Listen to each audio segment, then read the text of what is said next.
Science fiction and fantasy are pretty spectacular to begin with. But what happens when you tack on a romantic subgenre? Well, for one Central California native, it provides the opportunity to market your books to a larger audience who wouldn't normally be interested in science fiction or fantasy. Hi, I'm your host, Garrett K. Jones, and this week we are starting off Author Awareness August by interviewing a writer from my home area. Today I'm talking with Danielle Bellwood.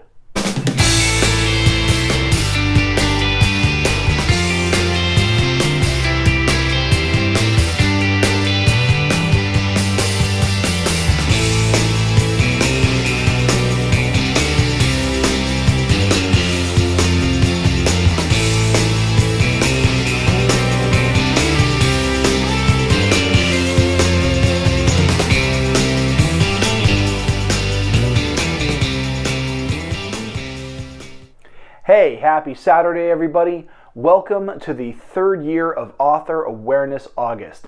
This is what the channel has been building to all season long, and it is going to be a great month-long marathon of author interviews. Last week was the author showcase, providing viewers with a brief glimpse of everyone that I'm going to be interviewing this month. Now, if you missed it and you want to check it out, the card is right up here, and you can also find the link down in the video description. A couple of weeks ago, I put out a new post on social media, and it's an open call for all previously interviewed authors, including those interviewed on my podcast, to come back on the show to provide their top 10 book recommendations for season 4. I need to have lists covered for November through June. October is already taken care of, and I'm going to be providing the top 10 recommended audiobooks in July. Now, if you're one of those authors and you're watching this, please contact me through social media. I'm also doing an open call for new authors to sign up for monthly interviews for season 4. Now, if you're a writer that I have connected with recently on social media, or we've been connected for a while and you're just now getting ready to put out a new book, I would love to invite you to come onto the show and participate in an interview. Now, if you've already been on the show before and you have another new book that is coming out, that I would also like to invite you back for a follow-up. I'm also doing 2 major giveaways right now. First, to help promote my new poetry audiobook, The Lover, the Fighter, and the Philosopher, I'm giving away a unique promo code for a free download through Audible for the first 20 new supporters on Patreon. Being a patron already gets you some pretty great perks as it is, for as little as $1 per month, but being able to get a free audiobook, now that is a pretty neat add-on. Second, I'm giving away this autographed poster featuring the cover art from my books. There's no charge to sign up, and every author that I have interviewed through the end of season 3 is going to be automatically entered in the drawing. The sign-up link is down in the video description, and like I said, there's no charge. Before going any further with the video, be sure to subscribe and click the bell icon for notifications on new videos.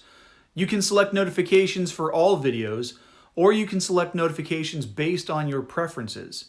If you're watching on your phone, be sure to update those settings inside the app itself to get the most out of your viewing experience.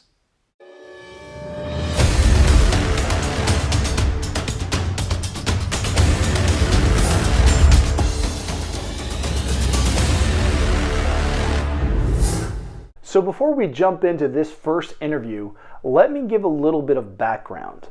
Danny is from my home area here in Central California, and for those of you who saw the post that I put on Instagram last week, you would have seen me promoting her work and this video. With that said, let's get into this. Hey Danny, thanks for joining me. Tell me about yourself and your work. Hi, thanks for inviting me. Well, I write mostly science fiction and fantasy, but with a romantic element, because I believe that all stories should have happily ever afters. So you will find that in everything that I write. I also believe in writing strong female role models, so that's also a theme that you will find in everything I write. As far as works that I have out now, my first book came out in 2018. It's titled Daring, and that was the first book in a trilogy. called the Candomble Guard Series. It's a dystopian sort of post-apocalyptic series. It's set in the what I'd call not so distant future, which is very similar to the Central Valley. So that's my main series that's out. I also have a couple of standalone books. My most recent one came out in April, and it's titled Hell is Other People. It's a kind of a avant-garde literary style book. It's based on the play No Exit by Jean-Paul Sartre, and it's just about two people who are completely different, stuck in what is essentially a hell type environment, and they're just forced to either get along or suffer in each other's company for all eternity. So that's my newest book that just came out in April, and everything that I write is available on Amazon. It's also, my paperbacks can be found in local bookstores. So how did you get into writing? Was this something that you have discovered as a recent talent, or is this something that you've always wanted to do? Was this something I always wanted to do? Yes, from the time I was a little kid, I've always been interested in creative writing. I started out writing poems and short stories. I used to give these to, friends and family members for little gifts. When I was in college, I majored in English. I took a lot of creative writing classes. I found that really connected for me. I wrote some poems that have been in some national magazines. And then I never really wrote much more than just, like I said, the poems and the short stories until 2018 was actually the first time that I wrote a full-length novel. And that was the first novel in my series, the Candomble Guard Series. And that was really a way for me to express a lot of my feelings and opinions and just my beliefs on what's going on in the world. So that was important to me to do that. I also feel that there's still a lot of stories in me that I want to get out there, that I think this is a good way for me to express myself to others, and so they can understand me better. And I think people do relate well to a lot of the things that I write. So I feel that is an important form of expression. And as an artist, which I've always considered myself an artist on several different levels, writing is definitely a really good outlet for that artistic expression. So that's, definitely something that's always been important to me. What are some of your inspirations as a writer? So I get inspiration from a lot of different things. Definitely movies, TV, art, literature, reading things, hearing things, seeing things gives you ideas. I'm sure everyone else would say they get ideas from the same places I do too. Your dreams, your place of work, your family, for sure. So ideas can come from a lot of different places. My first series, Candomble Guard, like I said, was sort of based loosely on the Central Valley and sort of what's going on with the world. I believe very strongly in climate change, and I think that growing up and living most of my life in this valley, you can see that.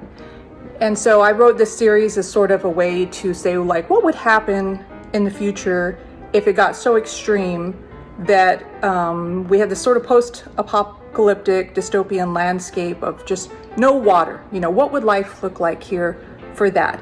And that's sort of the premise of that story. So I would say based on where I live, based on current events, based on things that I read in the news.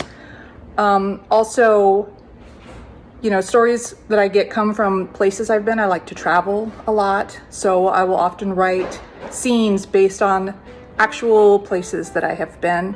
I wrote a short story that's available online. It's called Trapped in Paradise, and it's based on a woman who goes to Hawaii for a vacation after the death of her husband. And a lot of the scenes that you will read in this story are based on actual places that I've been to in Hawaii with my husband, because we loved the island very much when we went for our anniversary.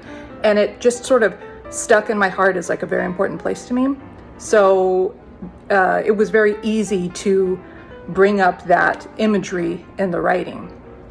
I would also say my newest book that just came out, Hell is Other People, is based off of a play that always resonated with me called No Exit by Jean-Paul Sartre. It's a very existentialist play, and the concept is just this sort of cyclical idea of, your whole unhappiness that you might have in life. What it can be boiled down to is just your interactions with other people and how you deal with that environment. And so that was a major inspiration for me on that. The ideas can come from a lot of different places. What has been the hardest part or the biggest challenge in the creation of your work? I would say that the biggest challenges that I faced, and I'm sure I'm probably not alone in this, is that it's really easy to come up with a bunch of really cool ideas, and then it's hard to bring that to completion. So I might have 4 or 5 different projects I'm working on at once. The hard part is going to be taking that great idea and stretching it out into, 100,000 word book, filling in the gaps, coming up with an ending, and actually finishing the thing. So that's a big problem. It's finishing stuff. It's very easy for me to get excited about a project and then really hard to actually finish it. But I would say that my biggest problem that I have, the biggest challenge for me, is trying to market yourself to the audience. So I like to think that my work can resonate with people because it's things that I'm interested in. So I like to think that other readers will also be interested in. And of the few people that have read my books, I have got a lot of positive feedback. So I think that's true. But it's really hard as an independent author to find a way to reach the audiences. As far as, marketing, advertising, just the social media, trying to get the reviews back. That to me is the biggest challenge for sure. Just getting the feedback and trying to get the book out there so that people will have the chance to read it and spread that news to others. If you could give any advice to other would-be authors out there, what would you say to them? I can say the things that have worked best for me.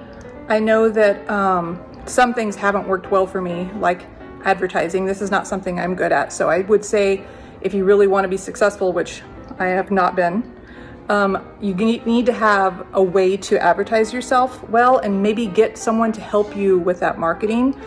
So far, that's a huge challenge, is trying to market yourself. One thing that I found that is really helpful in getting the book into the hands of readers is having a good cover. A good cover, man, that's everything. They say don't judge a book by its cover, which is ridiculous because everyone judges a book by its cover. You see the cover and that's going to determine whether you pick it up and choose to read it or not. So that is really important. If it's going to cost you money, go ahead and shell that out. It's worth shelling out the money to get a quality cover. Also, social media is super important. I'm terrible at social media. I don't know very many authors that are good at social media. Some are really good. But man, you've got to post because that's how you reach new people. It's one thing to get, friends and family to buy your book just because they're your friends and family, but getting some stranger to pick up your book because they connected with you through Twitter or a Facebook ad is a hugely confirming feeling, making you feel, okay, this is good. I'm doing something real here, something that's good. So that's important. Also, that's the only way that you're going to actually make sales and spread the word and get more people interested. So finding a way to market and advertise yourself to people that aren't just to your Facebook friends list, very important. And like I said, a good cover. That's what it's all about. And don't give up. Just keep trying. I know if I had just given up the first time I released a book that didn't sell that well or just didn't turn out as well as I thought it would be, I would probably have never been able to finish my series. I wouldn't have been able to write anything else. You got to just keep sticking with it. And when you come back, anything that you might have thought when you first wrote it didn't sound that good, man, you come back and read it 6 months later and a year later and you realize, I am a much better author than I knew I was. So yeah, good feeling. I don't know if that helps or not, but I hope so. That's all I got. Thanks. A big thank you goes out to Danielle Bellwood for her participation in this first Author Awareness August interview. Now, if you're interested in following her on social media, all of those connections are linked down below.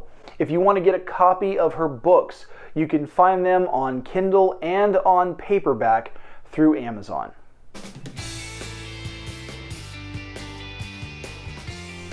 You made it all the way to the end, and that's pretty fantastic. Please make sure to like, share, and subscribe because that's how this channel is going to grow its viewership. Remember to sign up as a channel supporter by heading over to patreon.com/GKJPublishing, where you'll have access to 4 support tiers of $1, $3, $5, and $20. Each tier comes with access to my blooper reel, sweet tier level perks, and special promotions. The first 20 new patrons will receive a unique promo code which can be redeemed on Audible for a free copy of my audiobook, The Lover, the Fighter, and the Philosopher. Connect with me on Instagram and Twitter at GKJ_publishing. When you hit up the merch store, you can easily rep an item by posting a pic of yourself wearing or holding it, social media, and tagging me with the hashtag 5kingdomsmerch. I'd love to feature your pic in a future video. That's it for me. I'll see you guys back here next week for the second interview featuring Toronto native Stephanie Ben-Simon. Thanks for watching. The vlog of the 5 Kingdoms is filmed without the use of a live audience at Skyrocket Studios in Hanford, California. We can't do what we do without your help, so please make sure to subscribe by clicking the button that's above my head, and make sure to watch and share the videos over here to my left. Have a great week.